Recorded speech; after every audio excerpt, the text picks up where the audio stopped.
Hello friends, तो ये है वेस्टवर्ल्ड सीरीज का 4th पार्ट। इसके पहले के 3 पार्ट्स भी आप हमारे चैनल पर देख सकते हैं। तो उम्मीद करती हूँ आपको ये सीरीज पसंद आई होगी और आप हमें ऐसे ही सपोर्ट करते रहेंगे। तो चलिए शुरू करते हैं। पिछले पार्ट में हमने देखा कि ज़ैंग और बाइलैंग वेस्ट की ओर जाने की तैयारी कर रहे हैं और उनका साथ देने वाला है एक शैतान ड्रैगन ओजू, जिसे सिर्फ ज़ैंग ही कंट्रोल कर सकता है। बाइलैंग को ओजू की स्टोरी में बहुत दिलचस्पी होती है और वो ज़ैंग से पूछता है कि आखिर उसने ऐसा क्या पाप किया था जो आपने उसे बंदी बना लिया। तब ज़ैंग बताता है कि ये बात उसकी सूत्रा लाने से पहले की है। ओजू शुरू से ही बहुत गैर जिम्मेदार और सेल्फिश ड्रैगन था और उसने ह्यूमन लाइफ की कभी कदर नहीं की। वो इंसानों को ऐसे मारता था जैसे शैतान बच्चे कीड़े मकोड़ों को मारते हैं और उसे उनकी तकलीफ देखकर बहुत मजा आता था। फिर एक दिन ओजू ने उस लड़की को मार डाला जिसे ज़ैंग बहुत प्यार करता था और इस दुख से उबरने के लिए ज़ैंग ने मेडिटेशन से खुद को एक मॉन्क बना लिया ताकि वो दुखी लोगों की मदद कर सके। एक दिन वो फिर से ओजू को देखता है जो एक दिव्य पक्षी से फाइट कर रहा था और पता चलता है कि वो पक्षी असल में देवता गुआन था, जिसने ओजू को एक घोड़े में बदलकर ज़ैंग के हवाले कर दिया। फिर गुआन के रिक्वेस्ट करने पर ज़ैंग सूत्रा को लेने वेस्टर्न पैराडाइज की ओर चला गया और अपने 3 डीमन साथियों के साथ सूत्रा वापस लाकर डाइशिटियान को सौंप दिया।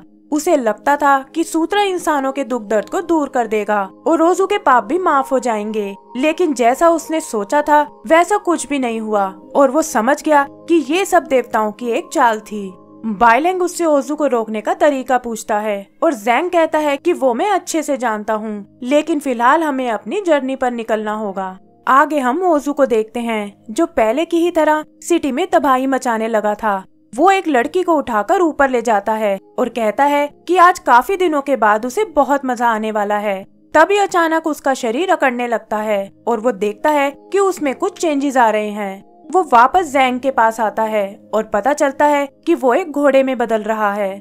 उसे लगता है कि ये सब ज़ैंग ने किया है, लेकिन ज़ैंग बताता है कि जो सिल्वर नीडल्स मैंने तुम्हारे शरीर में लगाई थी वो ही तुम्हें जानवर बनने से रोक रही थी और अब मैं ऐसा होने से नहीं रोक सकता। ओजू कहता है कि वो ये दर्द बर्दाश्त नहीं कर सकता और ये सुनकर ज़ैंग को उस पर बहुत गुस्सा आता है, क्योंकि ओजू ने भी कभी किसी की तकलीफ की चिंता नहीं की थी। वो उसे इसी तरह तड़पने देना चाहता है, लेकिन फिर कुछ सोचकर सिल्वर नीडल से उसे ठीक कर देता है। इसके बदले ज़ैंग उसे अपने साथ जर्नी पर चलने को कहता है और ओजू के पास इसे मानने के अलावा कोई रास्ता नहीं होता। इधर हम कुछ देवताओं को ज़ैंग के रेस्टोरेंट पर देखते हैं, जहाँ उन्हें आखिरी सांस लेता हुआ जीशियान मिलता है। वो उन्हें बताता है कि ज़ैंग ने उन्हें धोखा दिया है और अब वो सूत्रा लेकर वेस्ट की ओर जा रहा है। ज़ैंग और बाइलैंग भी अपनी जर्नी शुरू कर देते हैं और काफी देर चलने के बाद उन्हें सामने एक टी हाउस दिखाई देता है। ज़ैंग कहता है कि यहाँ हमें खाने के साथ साथ थोड़ा आराम भी मिल जाएगा और वो दोनों वहाँ पहुँच जाते हैं।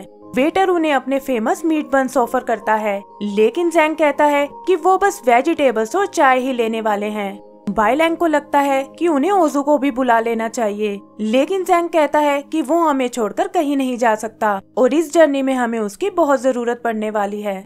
फिर वो लोग अपना खाना एंजॉय करते हैं, जहाँ ज़ैंग उसे आने वाले खतरों के बारे में बताता है और कहता है कि आगे बढ़ने के साथ साथ वो उसे ट्रेन भी करता रहेगा। वो बाइलैंग को बताता है कि तुम्हारे अंदर ड्रैगन के साथ साथ वुल्फ डीमन की भी पावर्स हैं और अगर तुम इन्हें कंट्रोल करना सीख गए तो जर्नी में ये हमारे बहुत काम आएगी। फिर वो उसे रास्ते में पड़ने वाले एक मॉन्स्टर रोड के बारे में बताता है, जहाँ डार्क सोल वाले डीमंस रहते हैं। सभी डीमन अलग अलग लेवल्स के हैं और इनकी पावर्स इतनी खतरनाक है कि देवता भी वहाँ जाने से बहुत डरते हैं। तब बाइलैंग उससे अपने बारे में पूछता है और ज़ैंग बताता है कि तुम एक लाइट सोल वाले डीमन हो, क्योंकि तुमने कभी किसी को नुकसान नहीं पहुंचाया। इधर ओजू को ये टी हाउस कुछ अजीब सा लगता है और वो देखता है कि जो भी लोग उस मीट बन को खा रहे हैं उनकी सोल डार्क होती जा रही है। वो समझ जाता है कि ये किसी डीमन का अड्डा है और उसे ज़ैंग और बाइलैंग की चिंता होने लगती है। बाइलैंग भी नोट करता है कि लोगों का बिहेवियर बदल रहा है, लेकिन ज़ैंग उसे बीच में पड़ने से रोक लेता है।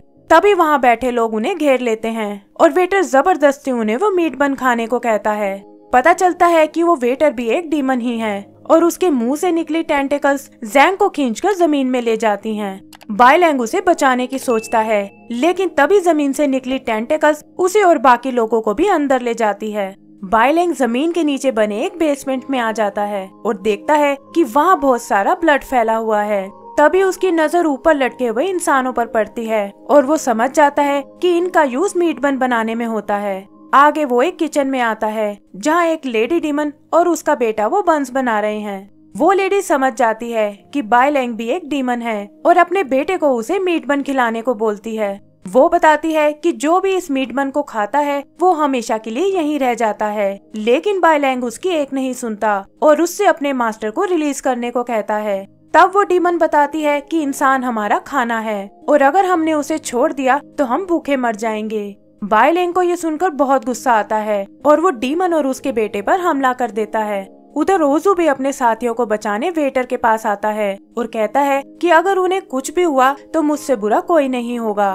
वेटर को उसकी बातों से कोई फर्क नहीं पड़ता और उसे रोकने के लिए वो अपने टेंटिकल्स को भेजता है। ओजू उनसे बचने की बहुत कोशिश करता है, लेकिन टेंटिकल्स उसे पकड़कर जमीन पर पटक देते हैं। वेटर कहता है कि आज वो ड्रैगन टेस्ट करना चाहता है और फिर टेंटिकल्स में फंसाकर उसे बुरी तरह मारने लगता है। ओजू किसी तरह ड्रैगन रूप में आकर खुद को आजाद कर लेता है, लेकिन देखता है कि उसकी ये पावर ज्यादा देर तक नहीं टिक सकती। वो समझ जाता है कि ये सब उन नीडल्स की वजह से है, लेकिन घोड़ा बनने के डर से वो उन्हें बाहर नहीं निकालना चाहता। तभी वो वेटर एक बार फिर वहाँ आता है और टेंटिकल्स में फंसाकर ओजू की जान निकालने लगता है। आगे हम ज़ैंग को देखते हैं जो अपनी पावर से खुद को उन टेंटिकल से आजाद कर लेता है और साथ ही वहाँ कैद एक बच्चे को भी बचाता है। फिर वो अपने स्पेल की मदद से एक शील्ड बनाता है और कहता है कि अब ये टेंटिकल्स उन्हें हर्ट नहीं कर सकते। इस जगह की सच्चाई जानने के लिए वो एक टेंटिकल को पकड़ लेता है और पता चलता है कि ये डीमंस असल में वेटर और उसकी वाइफ है। उनके घर में एक स्ट्रेंज बेबी ने जन्म लिया था और गांव वाले उसे शैतान समझकर उन्हें मारने आए थे। वेटर ने अपनी फैमिली को बचाने की बहुत कोशिश की, लेकिन गांव वालों ने उनके घर में आग लगाकर उन्हें जिंदा जला दिया और मरते हुए उन्होंने कसम खाई कि वो अपना बदला लेने जरूर आएंगे। ज़ैंग समझ जाता है कि ये शैतान पहले इंसान थे और डार्क पावर ने इनकी सोल को करप्ट कर दिया है। उधर हम बाई लैंग को देखते हैं जो अभी भी उस लेडी डीमन से लड़ रहा है और अचानक वो लेडी उसकी आंखों में एक पॉइजन डाल देती है। उसका बेटा बाई लैंग को पकड़ लेता है और वो कहती है कि पहली बार हम दोनों एक डेमन को खाने वाले हैं। बाई लैंग बचने के लिए ड्रैगन पावर एक्टिवेट करता है और उससे निकली आग लेडी डीमन के बेटे को जलाने लगती है। पॉइजन के असर के कारण बाई लैंग अपनी आंखें नहीं खोल पाता और अपनी सुनने की शक्ति से उस पर हमला करता है।